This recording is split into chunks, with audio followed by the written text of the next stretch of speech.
Hello and welcome to episode 11 of my Mindset Tips series. Just a reminder, this is not a sports psychology course, just a collection of individual tips to help you perform better.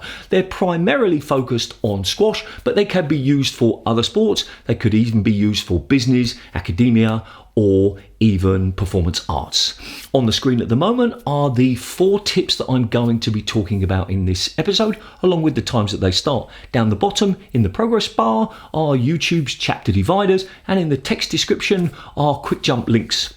All of those things mean that you can jump to any particular tip that interests you the most. So let's get started. Tip 41. Now this is very squash specific. Don't think of the drives to the back as each one winning. Think of them as like waves against the shore. Over time, they begin to wear your opponent down. They begin to pressure your opponent. You're not going to win many shots just from hitting one shot to the back, but you're going to push them further and further back. Over time, those waves change the coastline, but each individual wave doesn't make much difference. It's that relentless pressure that builds up. Those are the shots that push your opponent into the back more and more. And over the period of a game or a match, they become more and more difficult for your opponent to return. Another way of thinking about them are like body shots. If you're thinking about boxing, body shots, they maybe drop the guard a little bit, exposing the face, allowing you to punch the face. And the same is true with squash. They move the opponent back. They make them a little bit further back from the tee, a little bit slower to respond to your drop shots. Themselves very rarely win points if your opponent is in the back, but they open and create opportunities. And that change in mentality of every shot I hit to the back is supposed to be a winner to every shot I hit to the back is supposed to drag my opponent out of the corner, force them to hit weak shots, or hopefully force them. If I can keep it tight, if I can get the bounce, if I can relentlessly, and I love that word in this context, relentlessly push them into the corner, I will then open up the rest of the court. Change your mentality about how you see those shots and they'll become much more effective. Number 42 is another sport specific, but squash specific really. And this is make the first rally of every single game as long as you can. Now, I don't want to encourage you just to keep the ball going all of the time. But in the first rally, you set the tone, especially the very first rally of a match. You signal to your opponent what this match is going to be like.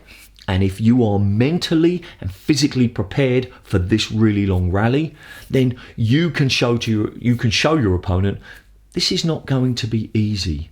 If you want to beat me, you're going to have to work really, really hard. And often you see at professional level, you see the first couple of rallies longer than, I don't know if that's actually technically true if you timed all of the rallies, but you do see a lot of those first rallies quite long. Then there'll be some shorter rallies and then there are longer rallies, but often the first rallies are quite long because you want to set the tone. That's like a phrase.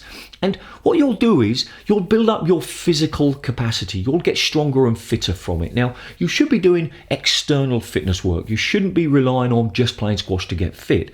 But if when you get on court, you can play that first rally as long as possible, you'll be getting fitter. You'll also be getting mentally stronger. Now, the question that you might have is, but what if I have an obvious opening to win the point?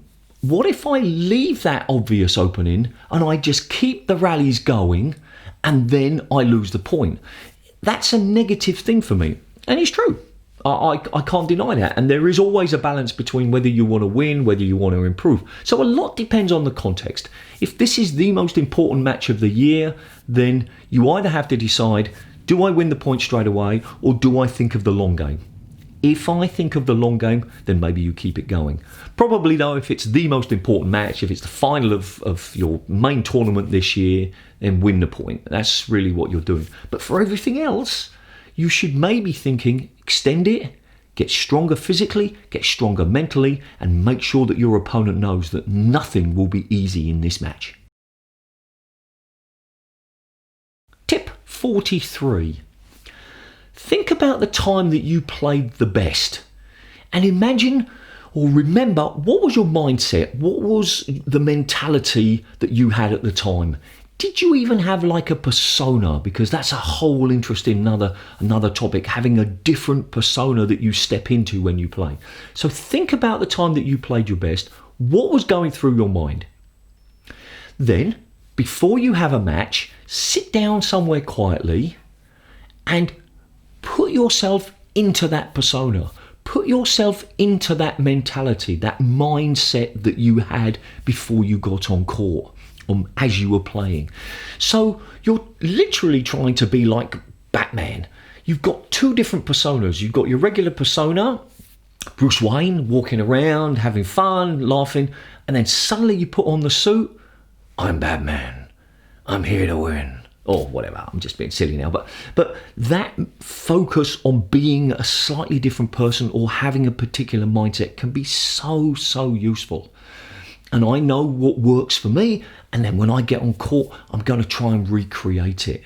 We're not switches, we're not like machines, we can't just make a switch, but we can change the way we view things. And that's why mental preparation in the heat up can be so important. You can't just be Mr. Jolly, hey John, how you doing? Oh Sally, haven't seen you for a while, everything okay? Okay, let's play. It doesn't work that way. You need some kind of transition period and thinking about what you want to be when you get on court, and then transitioning from your friendly, nice, jolly or grumpy self, whoever you are, to the persona that you need to play your best is done in that period, sometimes during the heat up, sometimes done separately. But think about it. What were you thinking when you played your best? And then try to recreate it. Tip number 44. In close matches, the difference between winning and losing is the decisions we make. Now, you can have two players and assuming that they're about the same level, it's going to be the choice of shots that they make, the decisions they make, how they respond to events. It's not going to be how they hit the ball, how fit they are, how fast they move, how many nicks they can hit from cross court. It's going to be, did they choose to make the nick at the right time? So for a lot of club players, that can be like a big twist in their realisation that they don't necessarily have to do anything better to win. They just have to make better decisions. Okay, so they have to make better decisions, but they don't have to do anything about their squash. And that can sometimes show itself when you play a very experienced player who's not as good as you.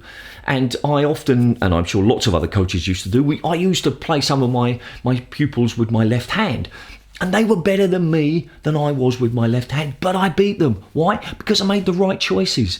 And that is the key. And I've talked about this many times before. The smart player can often beat the better player. So just next time you get on court, realise that the difference between winning and losing is making the right choices at the right time. And that's a very simple thing for me to say. Yeah, I can sit here on my sofa and I can say choose the right shot, but that's just like saying get better. You can't suddenly do it. But what you can do is you can recognise the mistakes that you've made in the past. I always go for winners when the ball's too close to the wall, or I go for this stupid shot when I'm tired. Well, don't do that. Or at least try not to do it. When you're tired, hit the ball high. Give yourself time. Don't just go for this winner. And when you are going for the winner, make sure that you're in position. If not, wait a bit longer. And in the short term, that might be difficult for you because you're not fit enough. But in the longer term, you'll get fitter from doing that. And I've talked in this episode already that you shouldn't really be doing your fitness work in squash matches. You should be doing it separately. But not everybody has that luxury. I recognise that. Some people just play. Well, in which case then, if you only play, make sure some of those matches are about fitness, about choosing the right shot at the right time, not just because you're tired. So that's all I want you to do is become a little bit more aware that the decisions you make when you're playing probably have more effect than how well you played.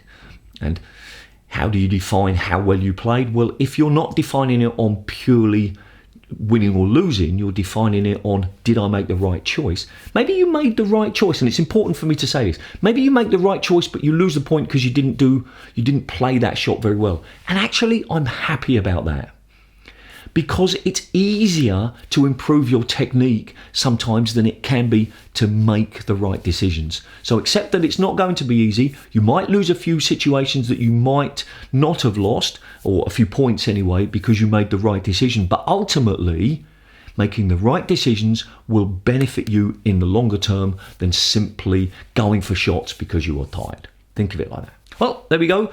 Episode 11 over, only one left. Episode 12 next month. Hopefully these tips were useful. If you've got any comments or suggestions, please put them in the comment section, of course. This is a subscription button. If and only if you think my content is useful, and why wouldn't you?